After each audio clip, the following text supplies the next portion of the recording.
It's not unusual for fog to blanket the Sacramento Valley on many days during the winter months.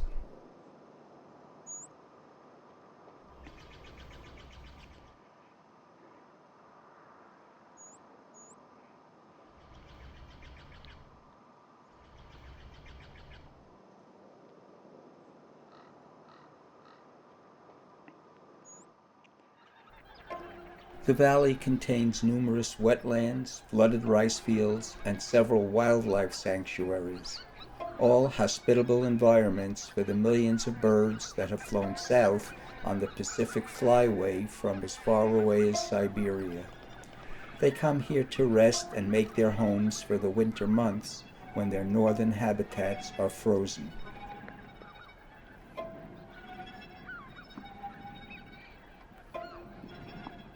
Tundra swans, barely visible in the dense morning fog, have flown all the way from northern Canada, Alaska, and the Arctic Circle to reach these fields. During flights in V formations with a tailwind, swans achieve speeds of up to 100 miles per hour. They've been sighted at elevations of 6,000 to 8,000 feet. A member of the heron family, great egrets are known as long-legged waders. These beautiful birds are year-long residents of the valley's fields and wetlands.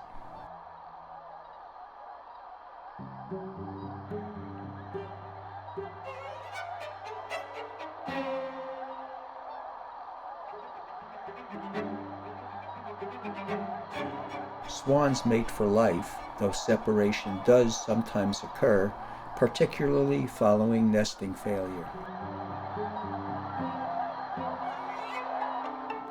By noon on many days, the fog begins to slowly burn off.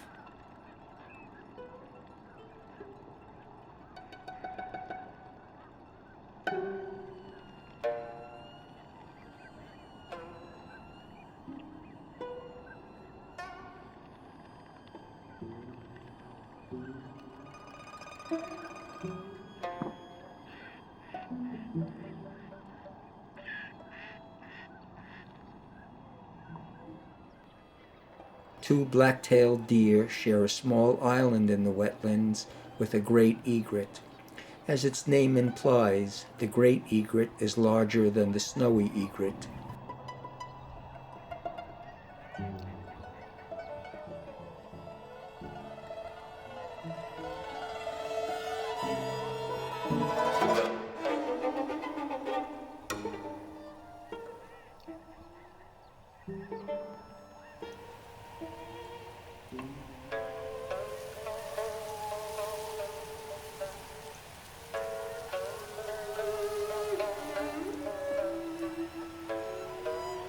The reeds growing along the edges of the marshes make good hiding places and homes for many black-tailed jackrabbits. An immature bald eagle perched high in a tree watches the rabbits down below.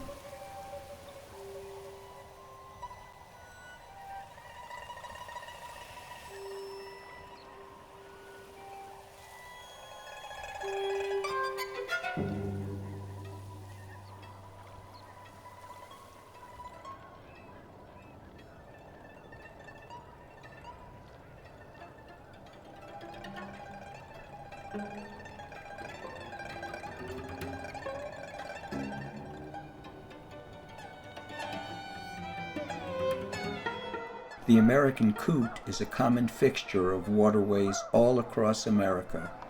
Unlike ducks, which have web feet, the toes of coots are separate and lobed. This arrangement helps the coots walk over lily pads. Coots feed mainly by diving to the bottom, and as you can see, they're able to stay underwater quite a long time.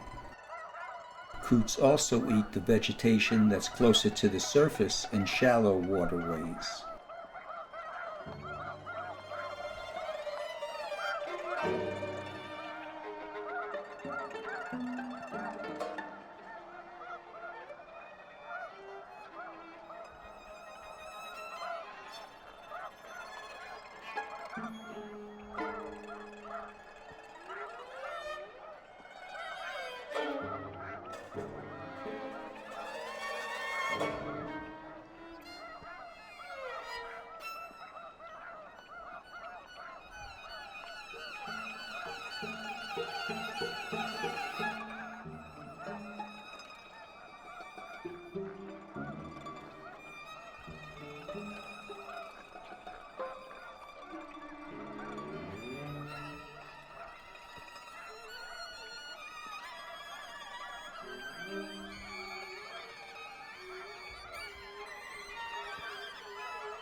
Because its long, sharp beak can strike quite a painful blow, these ducks do their best to stay out of a snowy egret's way.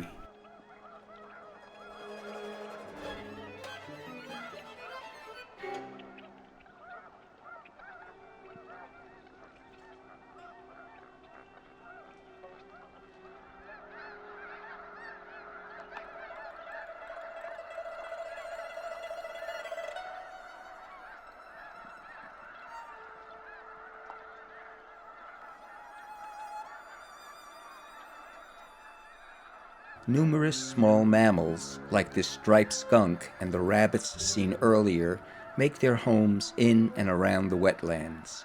Although its defensive odor makes it very noxious, its long, shiny, jet-black fur and white stripe make the skunk a very attractive-looking animal. Usually active at night, the raccoon is at least as intelligent as cats or dogs.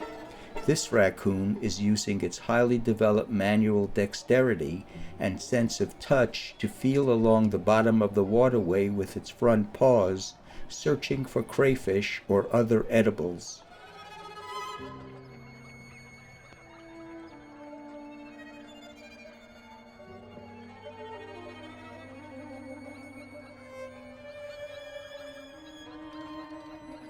The ring-necked pheasant makes its home among the grasslands and along roadsides. It's one of the most popular game birds in the Sacramento Valley.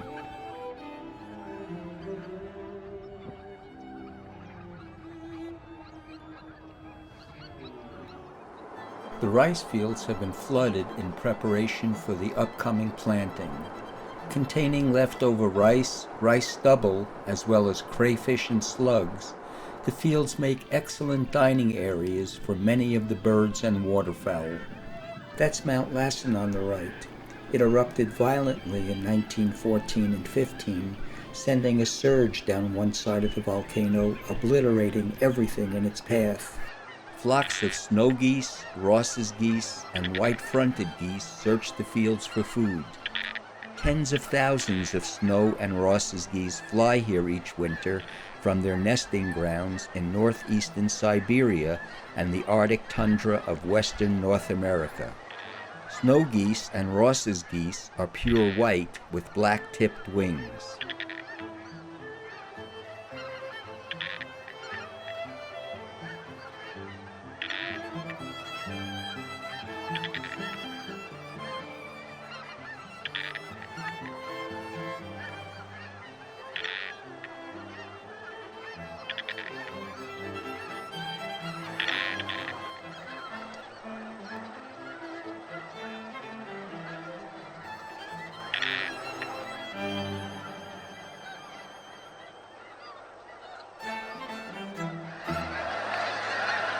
Frightened by something unseen, some of the geese take off suddenly and then return to the fields just as quickly.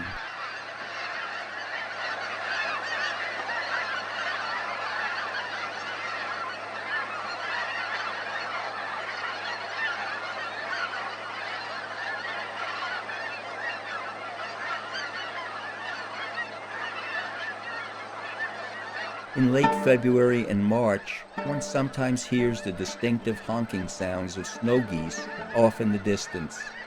Looking up, they can often be seen overhead in V formation, returning to their northern breeding grounds.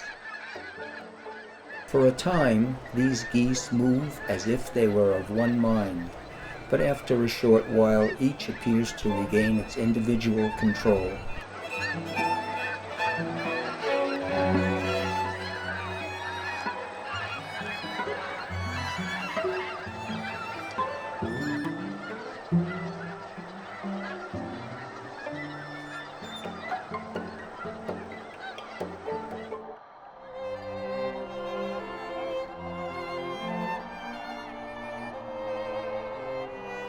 Swans have played a prominent role in the mythology, religion, folklore, and fairy tales of many countries throughout the ages. They are often symbols of beauty and grace, as well as fidelity, because of their history of monogamous relationships. In the Vedic literature of India, Persons who have attained great spiritual capabilities are sometimes called Paramahansa, or great swans, because of their spiritual grace and ability to travel between various spiritual worlds.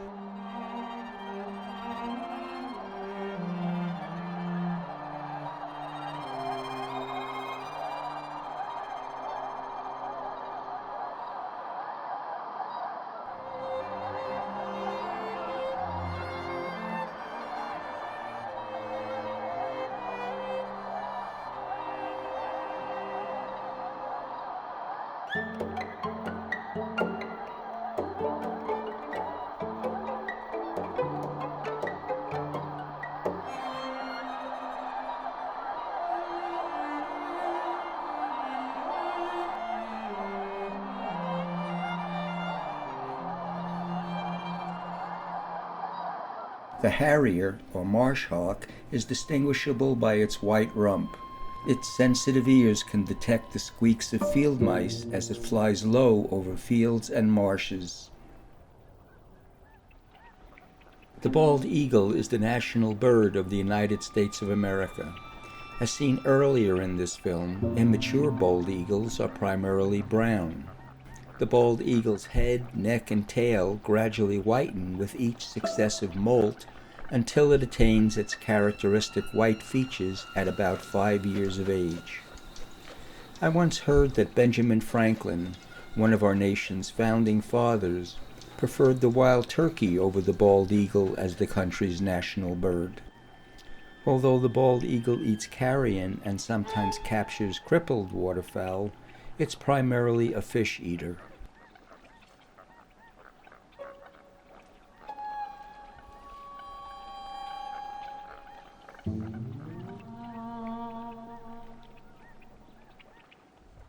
Great blue herons are solitary predators, mainly active in the mornings and at dusk when fishing is best.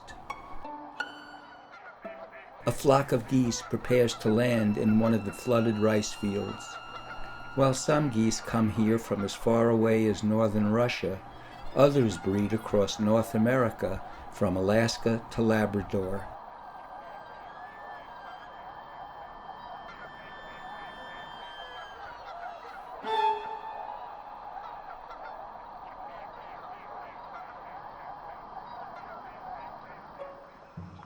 White-fronted geese are the commonest Arctic geese from northern Russia across the Siberian tundra and from Alaska to the western Canadian Arctic and Greenland. In winter, they migrate to the western United States, particularly the Central Valley of California.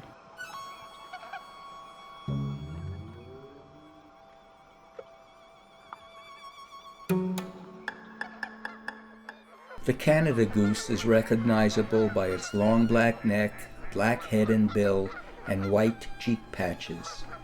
Many Canada geese migrate here from northern North America.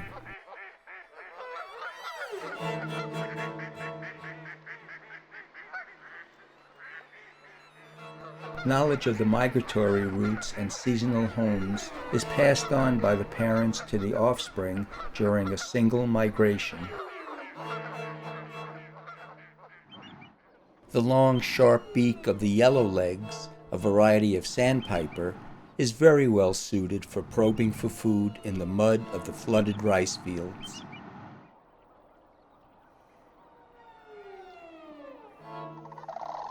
Sandhill cranes are among the oldest living birds. A 10-million-year-old fossil was found to be structurally the same as the modern sandhill crane.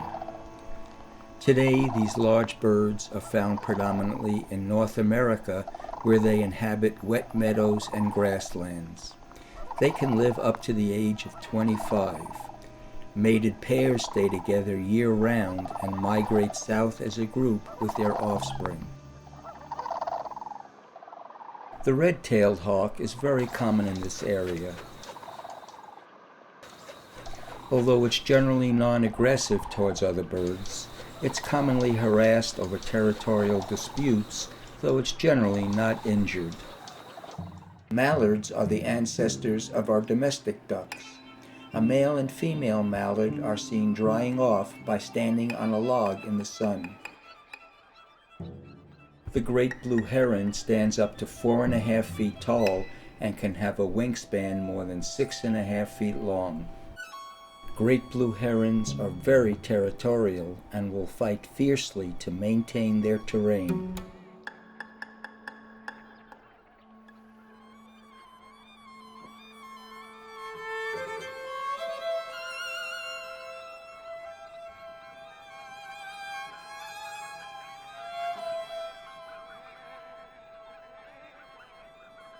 Although the great blue heron eats primarily fish, it's adaptable and willing to eat other animals such as mice, shellfish, insects, and reptiles.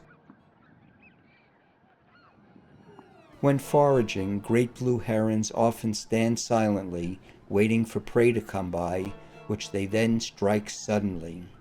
They will also stalk prey slowly and deliberately.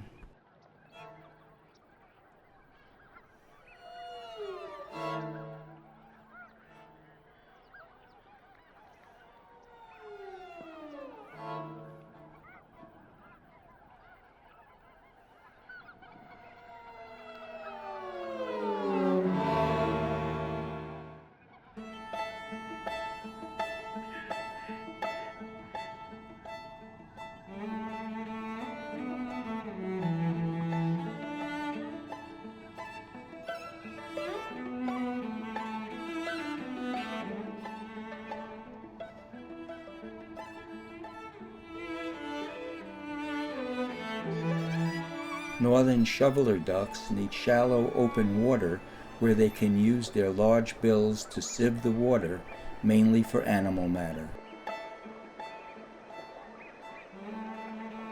The pintail duck, which feeds by upending in shallow water for plant food, is a widely occurring duck which breeds in the northern areas of Europe, Asia, and North America. It's strongly migratory and winters south of its breeding range all the way to the equator.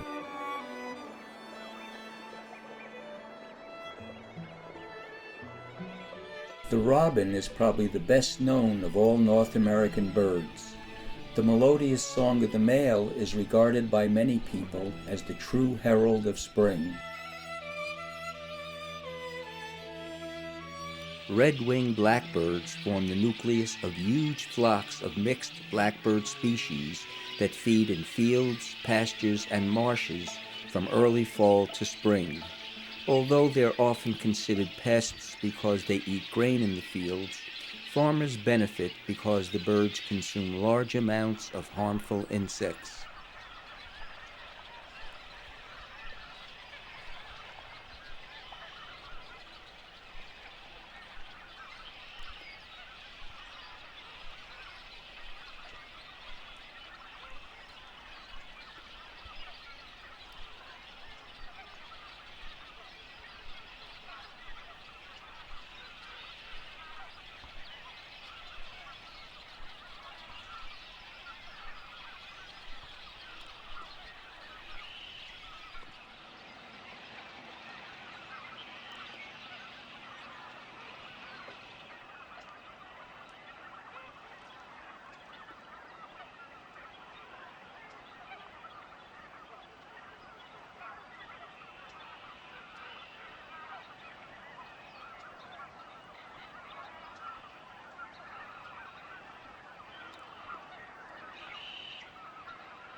This cluster of small mountain peaks, rising suddenly above the valley floor, is called Middle Mountain. It gets its name from the indigenous Maidu Indians who lived in its vicinity for thousands of years and who regarded it as sacred, a place to be revered.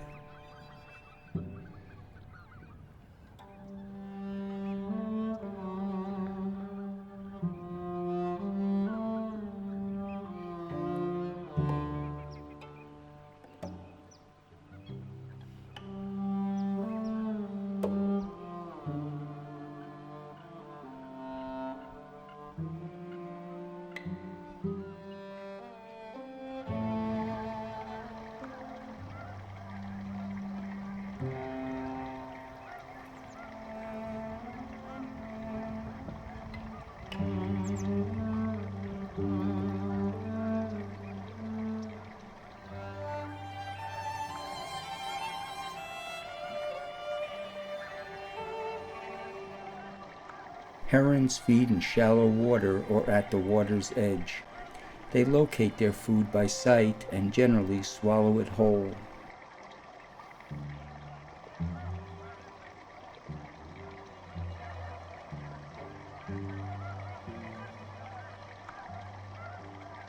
These tall birds use their long legs to wade through shallow water and spear prey with their long, sharp bills.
Turkey vultures, often mistakenly called buzzards, are one of North America's largest flying scavengers. Although many people find them ugly to look at when they are stationary, they are quite beautiful to watch in flight as they drift along effortlessly on invisible updrafts of air.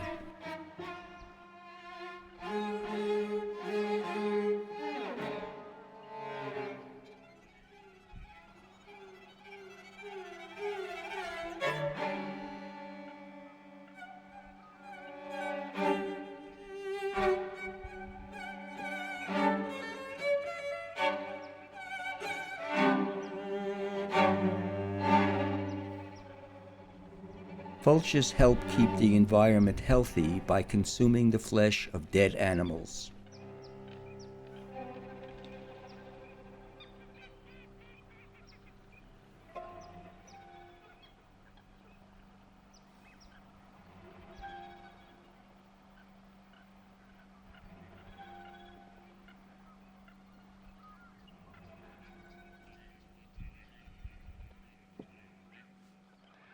This immature bald eagle's head looks like it can almost spin around 360 degrees on its neck.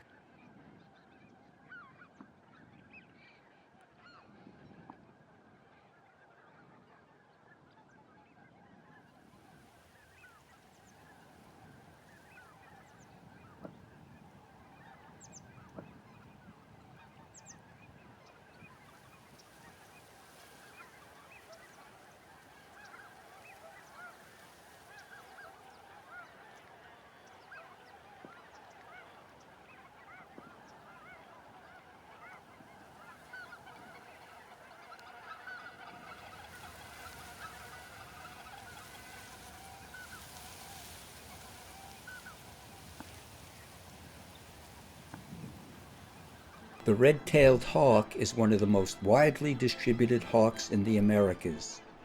It's often seen atop telephone poles and fence posts where it can sit for hours, then suddenly take off to capture a ground squirrel, lizard, or other prey. When diving after a meal, it may exceed speeds of 120 miles per hour. Like the great blue heron, the great egret, which is also in the heron family, uses its long legs to wade through shallow water, slowly stalking its prey, which it then spears with a sudden rapid thrust of its long neck and head.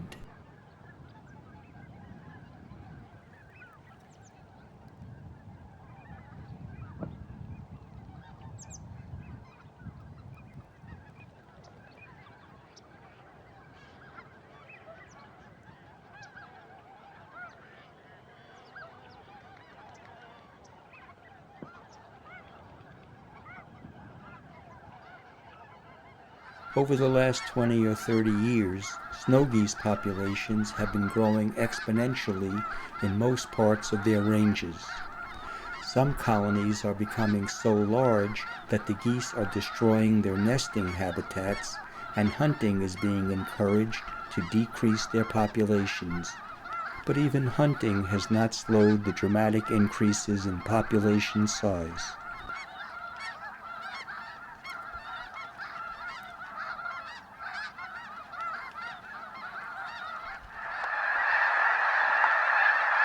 Few sounds and sights in the natural world are more exciting than the sudden and raucous liftoff of thousands of snow geese.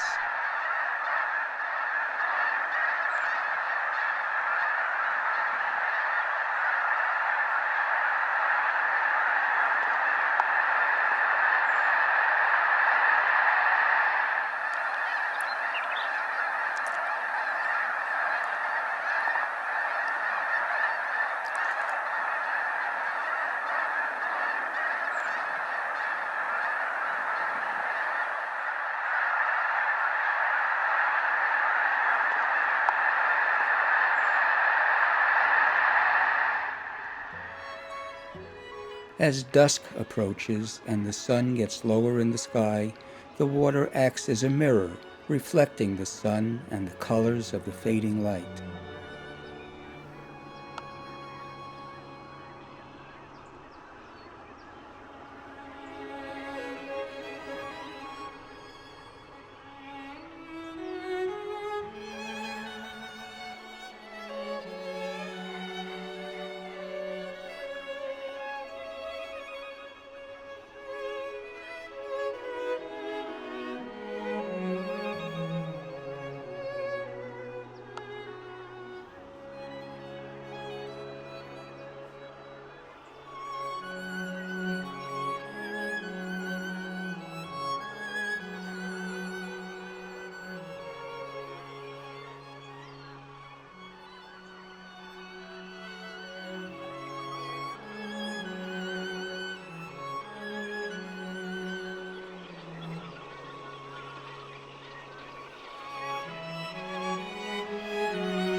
After the sun has set below the coast range, thousands of birds fill the early evening sky as they move from their resting places in the wetlands to wherever their nighttime feeding grounds are located. Those of us who live in the Central Valley area feel blessed by the presence of these beautiful creatures, and we look forward with great anticipation to their return each winter.